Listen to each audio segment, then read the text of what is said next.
Bonjour à toutes et à tous. Je m'appelle François Proulx-Dupéry. Je suis secrétaire général au Conseil central de Québec, Chaudière-Appalaches de la CSN. Comment ça va, tout le monde?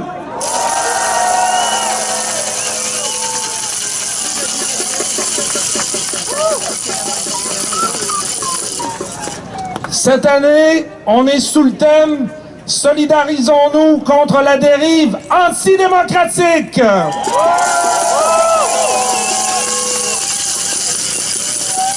Contre le saccage du filet social. Puis on veut supporter nos frères et nos sœurs issus de l'immigration, puis on est contre les politiques anti-immigration. Pourquoi une dérive antidémocratique? Ben tabarnak, parce que même si le premier mononcle Legault a démissionné, la CAQ a poursuivi ses attaques crasses à la population puis aux contre-pouvoirs. Les contre-pouvoirs, c'est les groupes populaires, les groupes communautaires, les groupes féministes, puis les syndicats qui sont ici dans la rue aujourd'hui.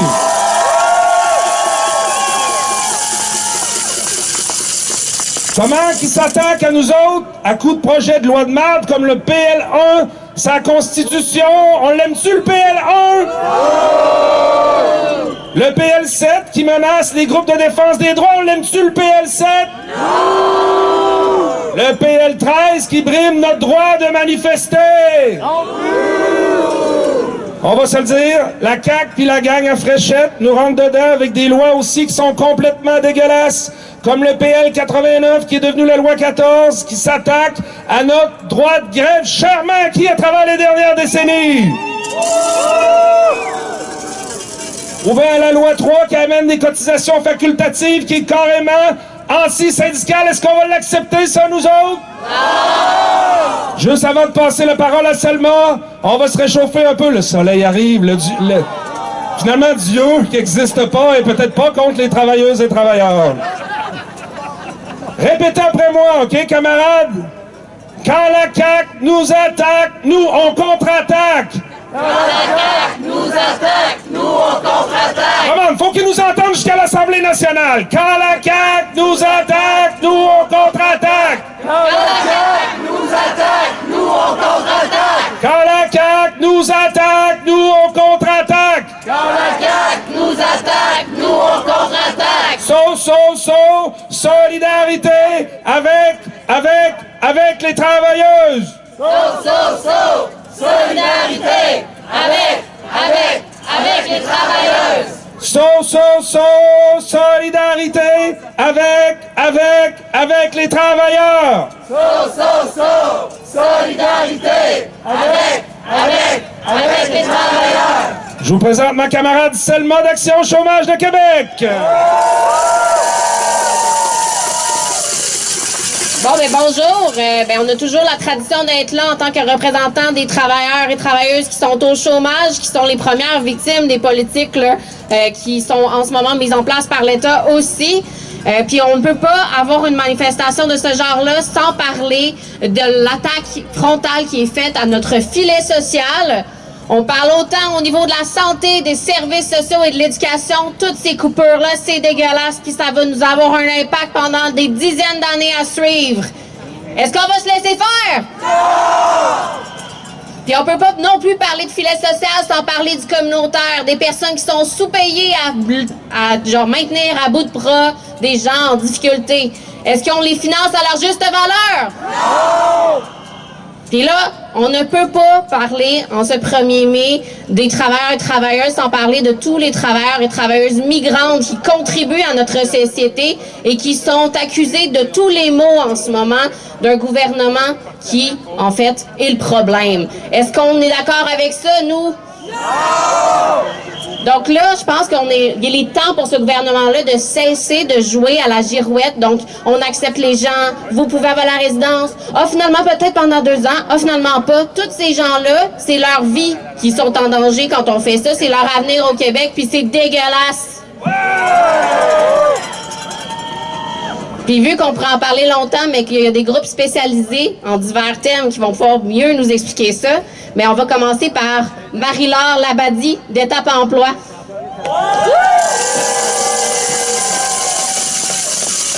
Merci, bonjour tout le monde. Aujourd'hui, en ce 1er mai, on célèbre les travailleurs et les travailleuses. Mais il faut se dire les vraies choses. Dans le communautaire, il y a les travailleuses qui tiennent le filet social. Dans le communautaire, il y a des travailleuses qui accompagnent, qui écoutent, qui soutiennent. Dans le communautaire, il y a des travailleuses qui changent des vies. Et pourtant, dans le communautaire, il y a des travailleuses qui peinent à joindre les deux bouts. Dans le communautaire, il y a des travailleuses qui s'épuisent. Dans le communautaire, il y a des travailleuses qui quittent parce qu'elles n'en peuvent plus. Les femmes du communautaire sont à bout. Chez Étape Emploi, chaque jour, on accompagne des femmes vers l'emploi, vers l'autonomie, vers une vie plus stable. Mais comment parler de stabilité quand celles qui accompagnent vivent elles-mêmes de l'instabilité?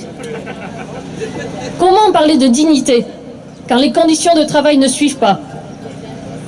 Comment parler d'avenir quand on se demande comment tenir maintenant? On le dit, on le répète, on le crie. Le communautaire est à bout.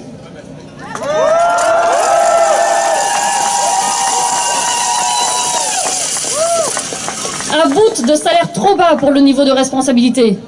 À bout de postes précaires à durée limitée, toujours à renouveler. À bout de devoir justifier sans cesse de besoins pourtant essentiels. Et ce sont des femmes qui portent ça. Encore et encore et encore. Ce n'est pas un hasard. Les secteurs féminisés sont moins bien rémunérés. Et les conditions de travail suivent cette logique. Mais aujourd'hui, on refuse que ça continue.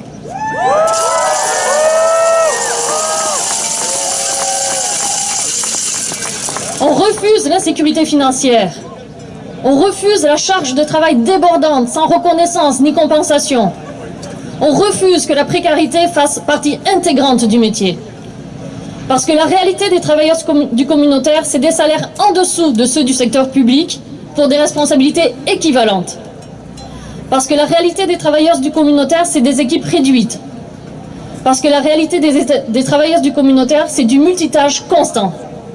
Et continuer, malgré tout, à être présente, solide, professionnelle.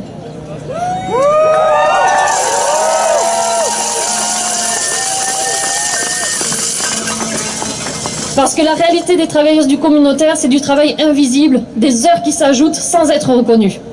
Et malgré tout, elles restent compétentes, engagées, présentes et fortes. Mais à quel prix? À quel prix on accepte ces conditions? À quel prix on banalise l'épuisement? À quel prix on ferme les yeux sur ces inégalités bien réelles? Aujourd'hui, on ne demande pas l'impossible. On demande des conditions de travail dignes. On demande des salaires justes. On demande de la stabilité. On demande de la reconnaissance. Parce que le travail des femmes dans le communautaire, ce n'est pas du bénévolat déguisé. C'est un métier, un vrai. Et un métier, ça se respecte.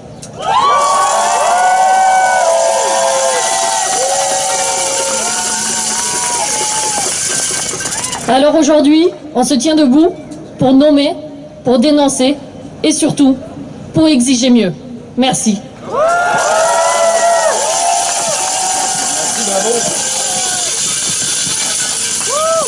Répétez après moi, camarades. On avance, on ne recule pas.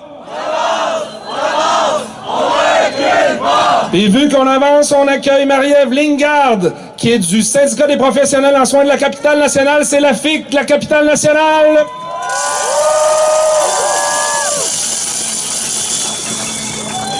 Salut tout le monde! Je prends la parole aujourd'hui comme infirmière, mais comme militante syndicale aussi. Je pense que j'ai pas vraiment besoin de vous dire comment va le réseau de la santé. Pour faire court, il n'y a pas grand-chose de nouveau. On court, on compense, on s'épuise. Puis malgré tout, ben, on continue de le tenir à bout de bras, le réseau, mais souvent c'est au prix de notre propre santé. Mais ça, on le fait pas tout seul. Le communautaire, lui aussi, porte une partie du poids. Quand le réseau déborde, c'est les organismes qui accueillent nos patients, qui les soutiennent, qui les accompagnent. Ils créent du lien humain où est-ce que dans le système, il n'y en a plus. On n'a plus de temps. Ils préviennent, ils protègent, ils désengorgent. Leur travail, il est trop souvent invisible, Il fait toute la différence pour nos équipes puis pour les personnes qu'on soigne.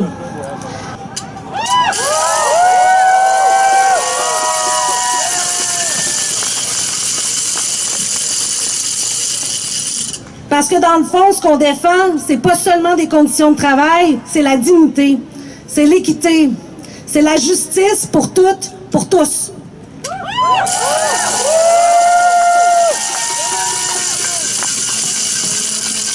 Puis c'est là que tout converge. C'est là que tout prend son sens. C'est là que tout commence et se termine. C'est par la solidarité. La solidarité entre le public, le communautaire, la solidarité entre nos collègues issus de l'immigration, la solidarité entre les professionnels en soins, entre les travailleuses, entre les militantes. La solidarité, c'est dans nos luttes, c'est un remède vorace, c'est notre force, c'est notre arme. Soyons solidaires.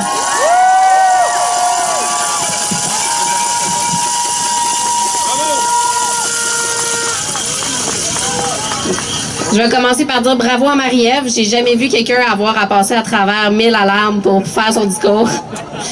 Donc, maintenant, on va accueillir Pénélope Tremblay à la coordination, aux communications et à la mobilisation pour l'association étudiante du Cégep Sainte-Foy.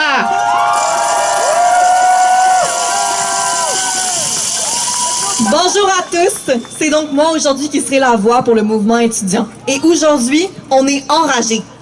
Depuis des mois, la qualité de la vie des étudiantes et étudiants est anéantie par les décisions du gouvernement de la CAQ, que ce soit à l'intérieur ou à l'extérieur des établissements scolaires.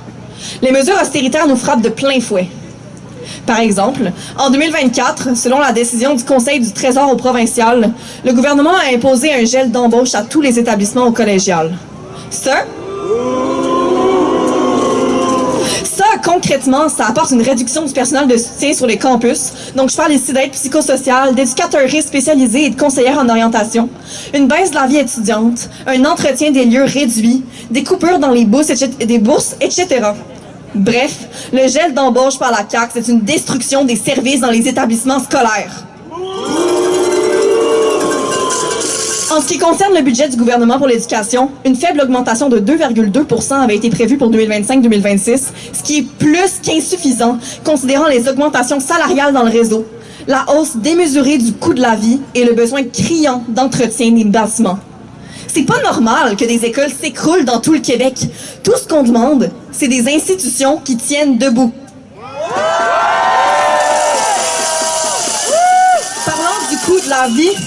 Parlant du coût de la vie qui monte en flèche, les personnes étudiantes ont besoin de manger, de payer leur loyer, de se sentir en sécurité financièrement.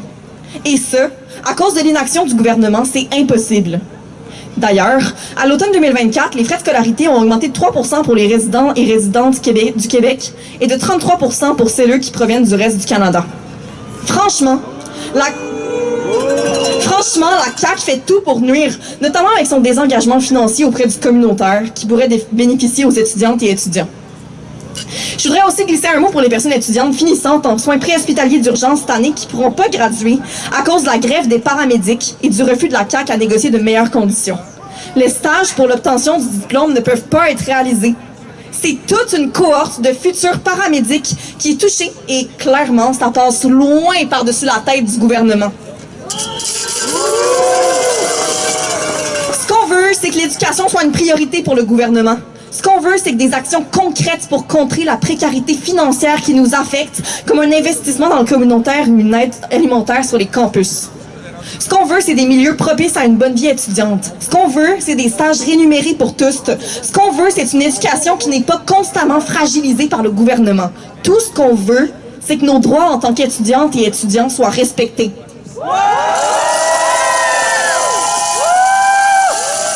Merci à tous de marcher ici aujourd'hui pour les travailleuses et travailleurs, mais aussi pour les personnes étudiantes.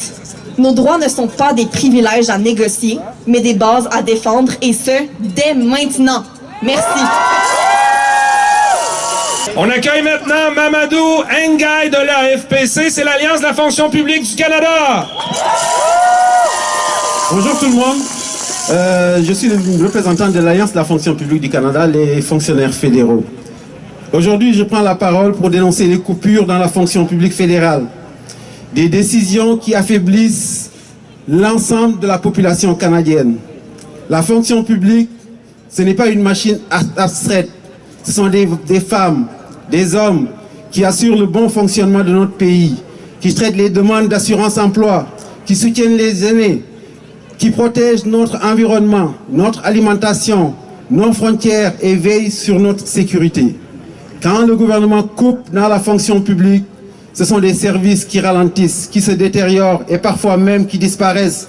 Ce sont des délais plus longs, des erreurs plus fréquentes et une frustration croissante des populations.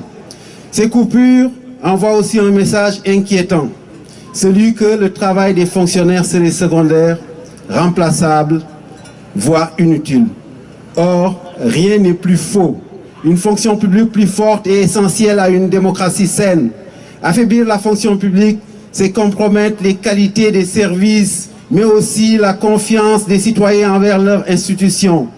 Au moment où on coupe dans la fonction publique, dans les services aux citoyens, les hauts fonctionnaires se partagent des primes honteuses de 190 millions. C'est honteux. Aujourd'hui, nous demandons un changement de cap. Nous demandons le respect pour les travailleurs de la fonction publique. Nous demandons des investissements à la hauteur des besoins réels des populations. Parce que derrière chaque service, il y a une personne. Et derrière chaque coupure, il y a des conséquences pour les populations. Solidarité tout le monde. Merci d'être là.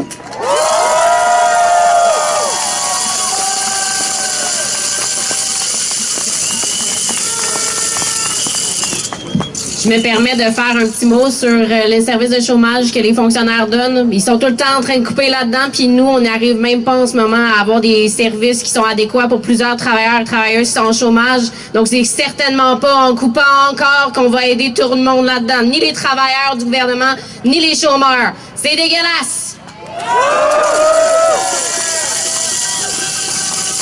Là-dessus, on va laisser la parole à un autre travailleur, Wissem Ben Goudier, du Centre des travailleurs immigrants et immigrantes de Québec.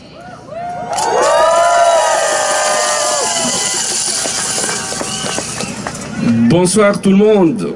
Je m'appelle Wissem, membre du Centre des travailleuses et travailleurs immigrants. Nos camarades ainsi que nos militants travailleurs et travailleuses.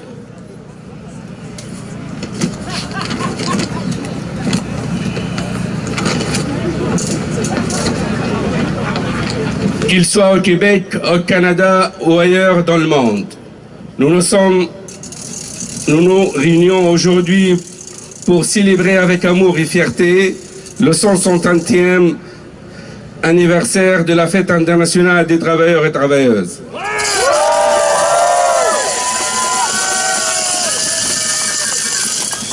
Depuis l'année 1890, cette fête est devenue un événement annuel dans de nombreux pays pour commémorer les droits des travailleurs et travailleuses et les victoires obtenues au fil du temps.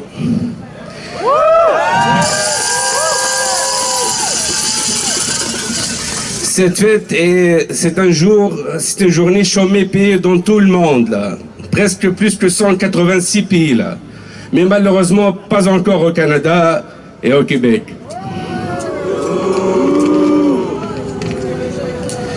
Cette occasion, nous applaudissons la lutte des orphelins de PEC et considérons que notre rassemblement aujourd'hui est une occasion,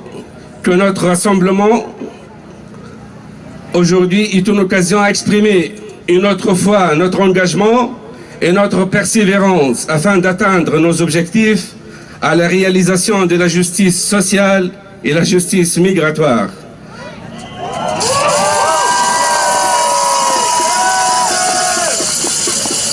Notamment envers les travailleuses et travailleurs étrangers temporaires, les travailleuses sans papier et les demandeurs d'asile. Nos camarades, le gouvernement fédéral n'a cessé de jour à l'autre à compliquer la situation des travailleurs et travailleuses étrangers, de réduire la possibilité d'être embauchés et vivre avec dignité. Depuis septembre 2024, on vit une armada des lois qui ont des restrictions qui réduisent la mobilité des travailleurs et la création des paliers, des différents paliers des salaires, des hauts salaires et bas salaires, et la détermination des permis de travail en fonction des salaires offerts par l'employeur, et qui limite même le regroupement familial. Ça, c'est pas facile qu'un travailleur temporaire, il vive ici, là. Cette journée des travailleuses et travailleurs est une occasion de parler de nos problèmes fondamentaux. Un système qui profite de notre statut précaire. Par conséquent, nous nous trouverons devant un système qui favorise l'intimidation, l'humiliation et l'harcèlement des travailleurs temporaires, malgré la présence des normes de travail et les normes de santé et sécurité sociale, qui n'est pas malheureusement acceptée par beaucoup d'employeurs aussi. On encourage aujourd'hui tous les travailleurs et les travailleuses de n'accepter pas les conditions défavorables de travail et de ne pas avoir peur et de contacter les organismes et les syndicats et les associations compétentes afin de défendre leurs droits et leur présence légale au Québec et au Canada.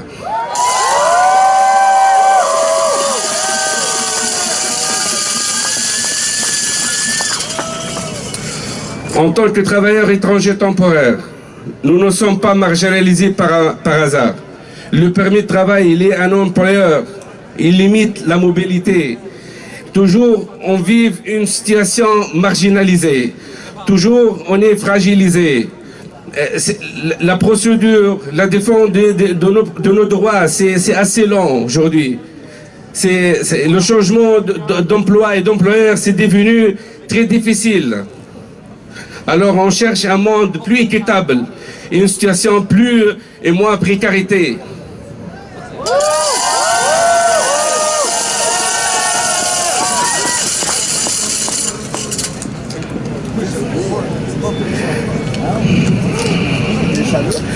La mobilité restreinte et l'accès limité à la résidence permanente ne sont pas qu'une conséquence secondaire de politique d'immigration.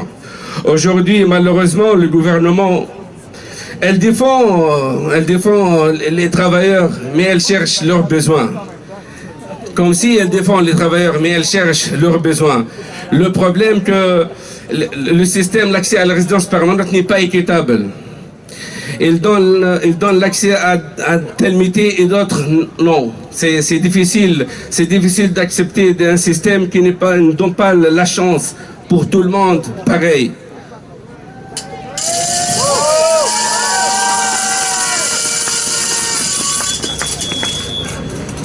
Enfin, à cette occasion mémorable, j'adresse un message au nom des travailleurs et travailleuses étrangers temporaires au gouvernement du Canada et du Québec et de réfléchir encore et de revérifier leurs décisions envers la résidence permanente et envers les droits des travailleurs, surtout les immigrants, et de changer de mettre en égalité avec comme les citoyens, comme les résidents permanents, les travailleurs temporaires. Aujourd'hui, le gouvernement du Québec, elle devrait changer leur avis vers les travailleurs temporaires depuis qu'ils ont créé depuis septembre 2024 sur le regroupement familial, la durée de permis de travail, et les salaires, les bas salaires et hauts salaires, c'est un critère discriminatoire. Mais malheureusement, on n'accepte pas ça aujourd'hui. On n'accepte pas ça, mais on tient debout toujours et on défend leurs droits. Merci à tous.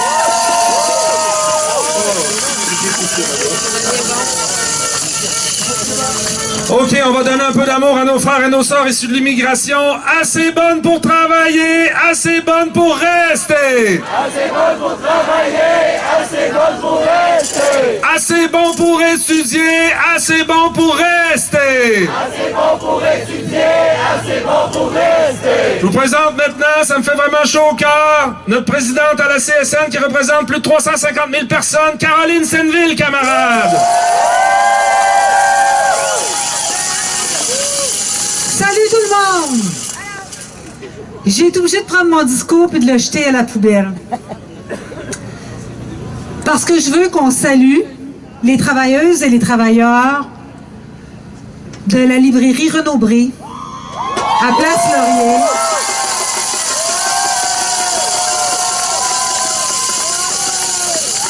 Qui se sont fait crisser dehors aujourd'hui.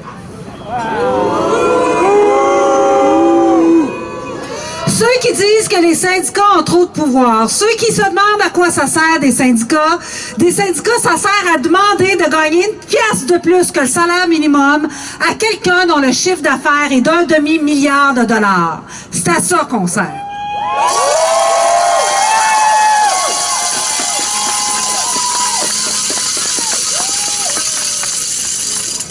Fait que oui, ils ont perdu leur job. Parce qu'il y a quelqu'un qui est tellement avide et cupide, qui respecte pas les travailleurs, puis qui respecte pas sa clientèle non plus. Parce que quand on respecte pas les travailleurs, on respecte pas la clientèle. Oui, ils ont perdu leur job, mais je dirais qu'ils ont surtout perdu un employeur de schnout. Et ils ont gardé leur dignité, ils ont gardé la tête haute.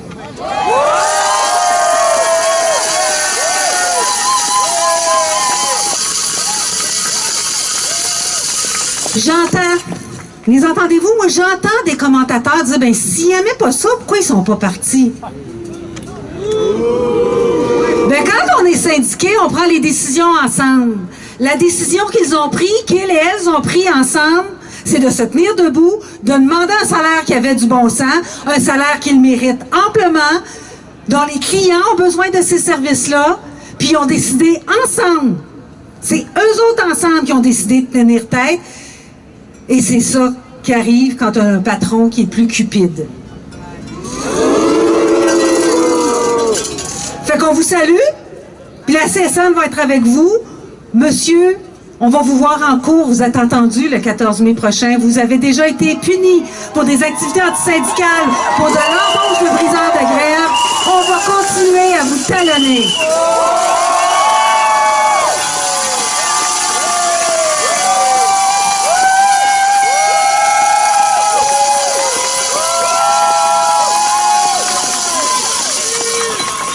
Je suis vraiment maudit, puis je suis vraiment triste. Honnêtement. Si on utilise le mot camarade, là, puis des fois on se fait caricaturer parce qu'on utilise le mot camarade, là. Mais vous êtes nos camarades. On vous a vus sur la ligne de piquetage, on a gelé avec vous autres sur la ligne de piquetage. Les gens du Conseil central ici l'ont fait. Puis c'est ça que vous êtes. Vous êtes des camarades dans notre cœur.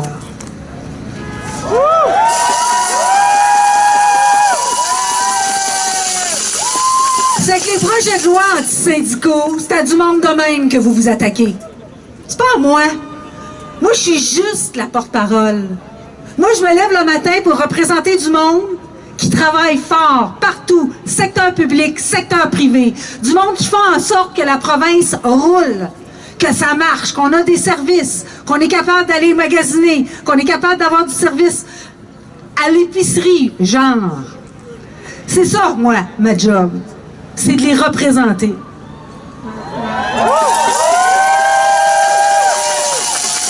C'est pour ça que le projet de loi aussi de la Constitution qui veut museler la société civile, ça c'est nous tous ici.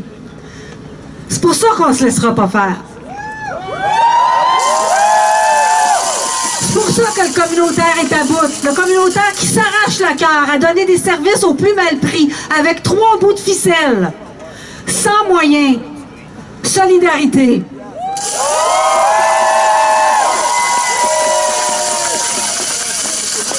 Puis ceux qui viennent nous prêter main forte quand on manque de cerveau, quand on manque de bras, ceux qui viennent d'ailleurs, qui nous ont choisis et qu'on n'est même pas capable de nous respecter alors que, oui, ils ont fait un geste de confiance en nous choisissant. Solidarité envers tous les travailleurs, toutes les travailleuses qui viennent d'ailleurs.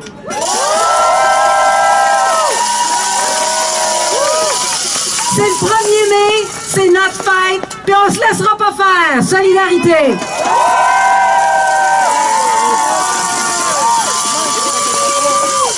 OK, on va l'essayer celle-là pour Renaud Bré, nos frères et nos sœurs.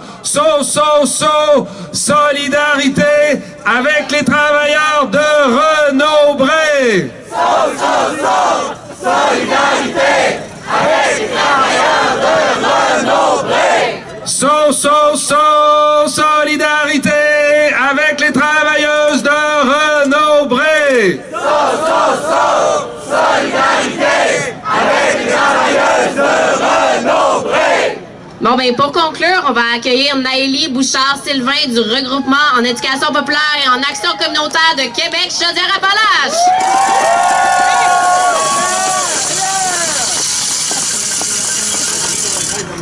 Aujourd'hui, en cette journée internationale des travailleurs et des travailleuses, on ne vient pas célébrer, mais on vient dénoncer, on vient revendiquer ensemble et solidairement. Je prends la parole au nom du REPAC, le regroupement d'éducation populaire et d'action communautaire des régions de Québec et Chaudière-Appalaches, et je souhaite parler notamment de la réalité des groupes communautaires. Des groupes qui tiennent à bout de bras le filet social qui, lui, est en train de s'effondrer. Dans nos milieux, on est à bout de souffle, mais on est aussi en colère. On travaille fort, on travaille trop, puis on est mal payé. On colmate les brèches d'un État qui se désengage, qui coupe, qui abandonne. On répond à des besoins qui explosent, qui se complexifient et avec des ressources qui ne suivent pas. Et malgré ça, on continue. Pour les gens qui s'impliquent et qui fréquentent nos services, pour que les voix des personnes marginalisées s'amplifient et pour que les droits soient défendus. On continue par amour et par colère, mais on ne peut plus tenir comme ça. Parce que pendant qu'on s'épuise, la population s'appauvrit. Le monde n'y arrive plus. Les loyers explosent et plusieurs personnes se retrouvent à la rue. L'épicerie coûte une fortune et les grandes bannières font des milliards de profits. L'accès aux services publics devient un vrai casse-tête et les cliniques privées facturent à l'État à gros prix. La qualité de l'air se dégrade et on ramène des projets polluants comme le terminal de conteneurs QSL ou le 3e lien en plein milieu de la ville. Ouch! Et on ose encore nous dire que c'est normal, que c'est inévitable. Eh bien non, c'est politique! C'est le résultat de mauvaises décisions politiques d'un gouvernement impopulaire qui a privilégié des investissements risqués dans des grandes compagnies privées pour en enrichir quelques-uns, mais qui appauvrit la majorité. Et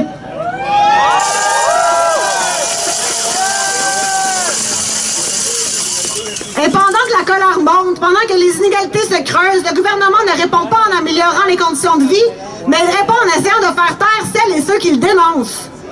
Projet de loi avec projet de loi 89, 1, 3, 7, 13, le gouvernement de la CAQ cherche à encadrer, à limiter, à contrôler les contre-pouvoirs, que ce soit les syndicats, les groupes communautaires ou les institutions publiques. Et non seulement il vient museler les voix dissidentes, mais aussi il vient rendre plus difficile l'organisation, la mobilisation et la contestation. Et ça, c'est pas anodin.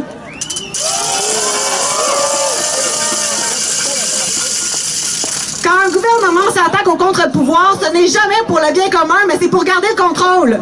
Et est-ce qu'on va se laisser faire? Non! Est-ce qu'on va se laisser faire? Non! On refuse d'être épuisé, d'être invisibilisé. On refuse de voir les gens s'appauvrir pendant que les riches s'enrichissent. On refuse de se faire dire de rester tranquille pendant que tout s'effondre autour de nous. On est en colère et cette colère est légitime.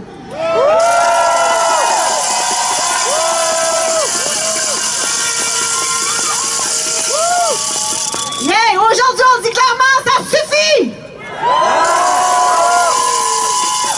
On veut des conditions de travail décentes, on veut du financement à la hauteur des besoins, on veut un véritable filet social, on veut pouvoir lutter, s'organiser et dénoncer sans être attraqué. Parce que nos droits ne sont pas négociables, parce que la dignité n'est pas une faveur, et parce que la justice sociale ne se mente pas, mais elle se conquiert. Et on